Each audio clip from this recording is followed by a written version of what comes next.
Welcome to Deep Perspectives, the greatest spearfishing podcast. Here's a quick trip out to the reef one morning. I'll just give a few thoughts on some of these fish and the techniques to get them. The first thing I shot was an uhu. The main thing I can say about shooting whiptails is that you just need to be a sniper.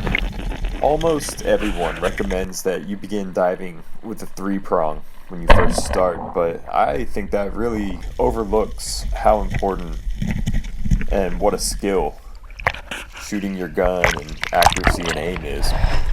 This is a 55-inch gun. It's a Hachimero, which is about like a 115 centimeter pipe gun.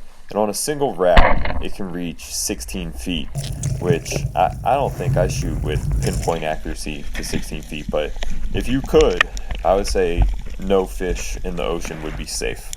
Usually when I get to a spot, I'll try to shoot the uhus first because they're probably not going to stick around. Something like a toa or a roy, you'll still find it. So this was actually my last dive of the day here, but I want to show it to you now.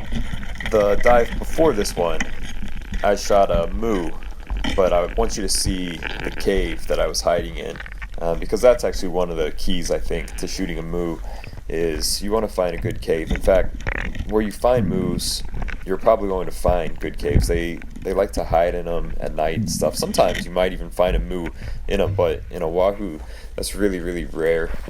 I like to get in a good hiding spot, like in a cave, and try to dust up like as much sand as possible. And then a lot of people think it's all about waiting, but sometimes they're just not going to come in any further, and that's where your good stalking can come in. Those of you who did start with the 3-prong, although this was also a pretty far shot, you got to make that lunge at the end. I would say that's probably one of the most effective ways to get a moo. I had actually been down there waiting quite a while, and they were just sort of camping out at that next little valley past my cave, which reminds me of one more tip. Sometimes before I go down, I'll look at my hiding spot and I'll try to check what landmarks are like 10 to 12 feet away from that, so I'll know where I can shoot.